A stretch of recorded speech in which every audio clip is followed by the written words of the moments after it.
देख रहे हैं मुरैना न्यूज और मैं हूं आपके साथ मोनिका। तो चलिए देखते हैं मुरैना की ताजा खबरें। पीएचई मंत्री श्री कंषाना ने ग्राम बागचनी में पेयजल के 6 बड़े बोर और हॉस्पिटल बाउंड्री वॉल की घोषणा। उपचुनाव में जीत हासिल करने के लिए कांग्रेस के सभी बागी नेता भाजपा का दामन थामकर मैदान में उतर चुके हैं। इसी कड़ी में कैबिनेट मंत्री माननीय श्री ऐदल सिंह कंषाना जी अपने सुमावली विधानसभा क्षेत्र में सक्रिय 28 अगस्त 2020 यानी कल ग्राम पंचायत बागचनी में श्री कंषाना जी का जोरदार स्वागत किया गया। और मतलब है कि कार्यक्रम के मुख्य अतिथि श्री कंषाना जी ने क्षेत्र में कई निर्माण कार्य कराने के लिए घोषणा की, जिनमें बागचनी से छुलावत सड़क निर्माण, गांव में पानी की टंकी, युवाओं के लिए खेल मैदान, स्वास्थ्य केंद्र में महिला डॉक्टर की नियुक्ति, पेयजल के 6 बड़े बोर और हॉस्पिटल बाउंड्री वॉल की घोषणा के साथ साथ वरिष्ठ नेतृत्व का आभार व्यक्त करते हुए जनता से उपचुनाव के लिए आशीर्वाद दिया। चलिए देखते हैं वहां कल की कुछ झलक। आज के इस कार्यक्रम के आयोजक, संयोजक और इस बागचनी क्षेत्र के सभी समाज के लोगों का मैं हार्दिक अभिनंदन करता हूं, स्वागत करता हूं। और आपको मैं विश्वास दिलाता हूं, मैं आपके बीच में कोई नया नहीं हूं, लेकिन आज की इस उपस्थिति को देखकर आप लोगों ने इस उत्साह के साथ मेरा जो स्वागत किया है, मैं आपको अपनी ओर से और मध्य प्रदेश की भारतीय जनता पार्टी की सरकार की ओर से बागचनी क्षेत्र के लोगों का हार्दिक अभिनंदन करता हूं, स्वागत करता हूं।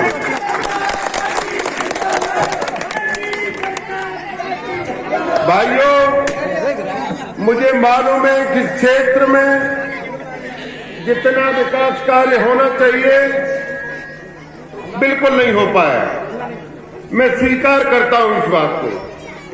हमारे जनपद जी ने अभी जो कहा, हमारे छुलावद और भगतपुरा की रोडें ये काफी दिनों से लंबित थी। मैं आपको विश्वास दिलाता हूं, 1 हफ्ते के अंदर ये रोडों का काम शुरू हो जाएगा।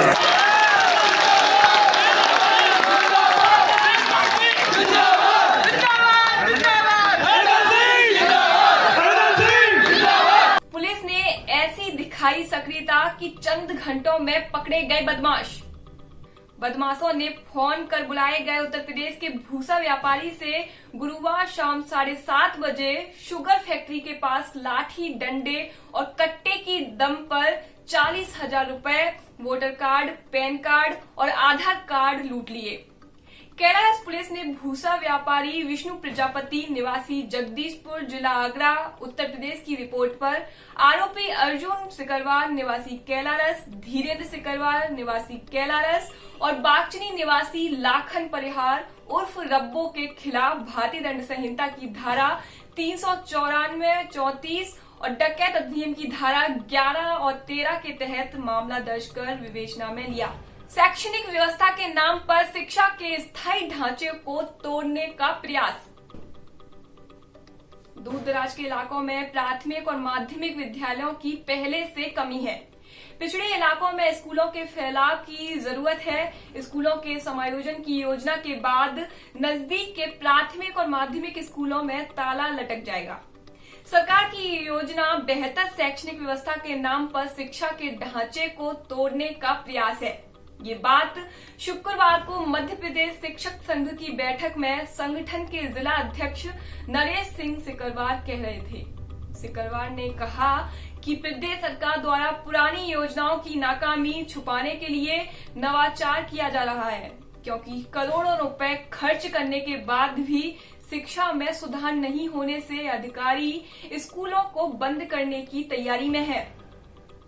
सरकार को चाहिए कि वो दूर दराज के इलाकों में शिक्षा के संसाधन जुटाए और गुणवत्तापूर्ण शिक्षा पर सबकी पहुंच सुनिश्चित करे। स्कूलों के समायोजन से शिक्षकों को पदोन्नति नहीं मिलेगी, जिससे प्रशासनिक व्यवस्था चौपट हो जाएगी। इसके बाद छात्र छात्राओं को रोज 5 से 10 किलोमीटर का सफर तय कर स्कूल आना जाना पड़ेगा, जिससे अधिकतर छात्राएं पढ़ाई छोड़ देंगी। दूरी बढ़ने से छात्र उपस्थित बहुत कम हो जाएगी, जिसका सीधा लाभ निजी स्कूलों को होगा। स्कूलों का समायोजन करने का विरोध करने वालों में शिक्षक राम बरन सिंह सिकरवार, विमलेश यादव, उमेश पाठक, सतंजय मिश्रा, राम अवतार बागचनी, राम बरन सिकरवार, राम स्नेही शर्मा कई प्रमुख रूप से शामिल हैं। उपलब्धि के नाम पर क्यों खाली हाथ है नगर निगम? लंबे संघर्ष, गंभीर राजनीतिक और सामाजिक प्रयासों के बाद गठित हुए नगर निगम का पहला कार्यकाल बिना किसी खास उपलब्धि के खत्म होने जा रहा है। 9 सितंबर 2015 को नगर निगम की वर्तमान परिषद अस्तित्व में आई। लोगों को उम्मीद थी कि व्यापक दृष्टिकोण से काम होगा और नगर का सौंदर्यीकरण, निर्माण और विकास कार्य तेज होगा, लेकिन किसी भी उम्मीद पर खरा नहीं उतर पाए। अरबों रुपए की परियोजनाएं या तो अधर में लटकी हैं या अधूरी हैं। ड्रीम प्रोजेक्ट के तहत कई कार्य हाथ में लिए गए, लेकिन वे योजना के अनुसार पूरे नहीं हो पाए। सौंदर्यीकरण के नाम पर निर्माण कराए और तोड़े जाते रहे। परिषद के कई सदस्य, अधिकारी और पदाधिकारियों के कामकाज पर बैठकों में हंगामे हुए, लेकिन दर्रा नहीं सुधरा। ऐसे में यदि पिछले 5 साल के कार्यकाल पर नजर डालें तो एक भी लोकहित का बड़ा काम नहीं हो पाया। फ्लाईओवर का निर्माण कार्य अंतिम चरण में है, लेकिन वो केंद्र का मामला है। 138 करोड़ का सीवर प्रोजेक्ट का काम 2 वर्ष की जगह 4 वर्ष में भी पूरा नहीं हो पाया है। नाला नंबर 1 सरकार के ड्रीम प्रोजेक्ट में शामिल था, लेकिन वो भी अधर में ही लटका हुआ है। विधानसभा चुनाव के बाद से तो ऐसा प्रतीत ही नहीं हुआ कि नगर निगम की चुनी गई परिषद भी काम कर रही है। स्ट्रीट लाइट के नाम पर मनमानी, सड़कों के निर्माण के नाम पर मनमानी और घटिया निर्माण कार्यों के लिए नगर निगम हमेशा विवादों में रहा। इसके चलते मुरैना नगर निगम आयुक्त अमर सत्य गुप्ता ने कहा कि बड़ी परियोजनाएं कई कारणों से समय पर पूरी नहीं हो पाई, उन पर काम चल रहा है, जल्द पूरी होंगी। ऐसा कोई बड़ा काम 5 साल में नहीं है जिसे बड़ी उपलब्धि में गिना जा सके। वकील बोले, केंद्र और राज्य सरकार हर वर्ग को मदद कर रही है, लेकिन अभिभाषकों को नहीं। कोविड-19 संक्रमण के चलते देश भर में 23 मार्च से न्यायालय बंद हैं। ऐसे में वकील आर्थिक संकट से जूझ रहे हैं, वहीं पक्षधर न्याय से वंचित है। 4 महीने से अनलॉक की प्रक्रिया चल रही है, जिसके तहत पूरे भारत में शासकीय और अर्धशासकीय विभागों के काम चालू है, केवल न्यायालय बंद कर दिए गए हैं। ऐसे में न केवल न्याय प्रक्रिया प्रभावित है, बल्कि पक्षकार न्याय दान से वंचित है। जिला अभिभाषक संघ की मांग है कि न्यायालयीन प्रक्रिया को तत्काल नियमित शुरू किया जाए, ताकि वकील अपना जीवन यापन कर सकें। ये बात शुक्रवार को जिला अभिभाषक संघ के अध्यक्ष संजय मिश्रा 2 दिवसीय धरने को संबोधित करते हुए कह रहे थे।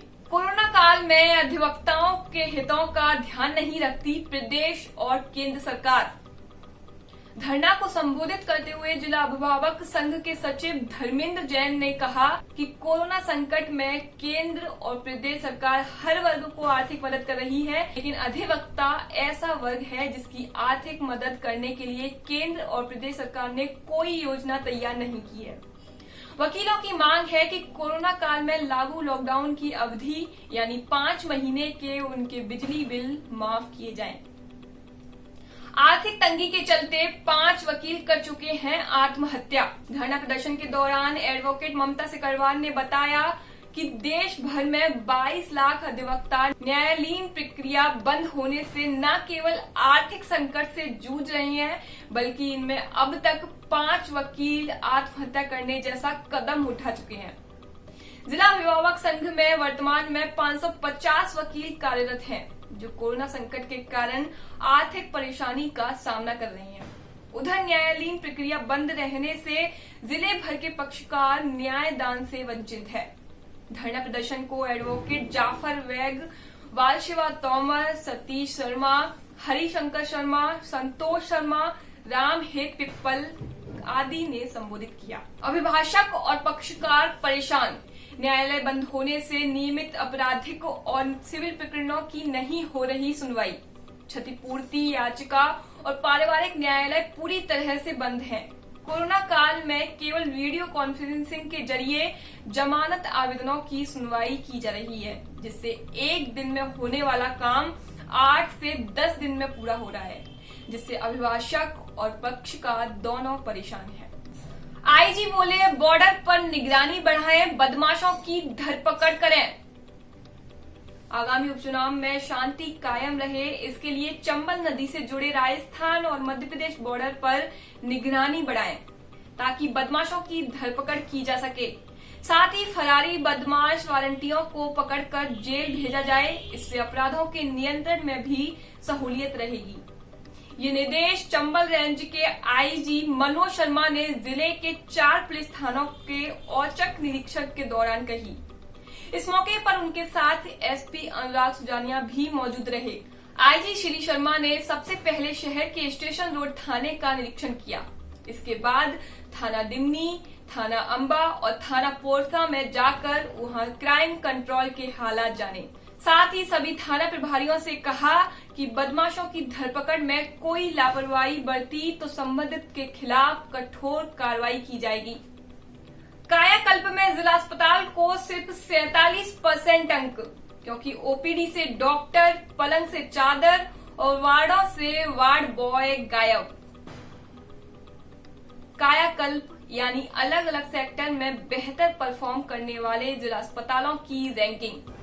लेकिन इस प्रतियोगिता में तीसरी साल भी हमारा जिला अस्पताल प्रदेश के टॉप 32 अस्पतालों की सूची में जगह नहीं बना सका। सैनिटेशन हो या हाइजीन, इंफेक्शन कंट्रोल हो यानी मरीजों को दी जाने वाली सेवाएं, हर मामले में हमारे जिला अस्पताल को 50% से भी कम अंक मिले हैं। ओवरऑल परफॉर्मेंस की बात करें तो 47% मार्क्स के साथ जिला अस्पताल बेहतर काम करने वाले प्रदेश के 32 जिलों की सूची से बाहर है। ये हालात इसलिए भी है क्योंकि जिला अस्पताल में ओपीडी से डॉक्टर, पलंग से चादरें और वार्डों से वार्ड बॉय गायब हैं।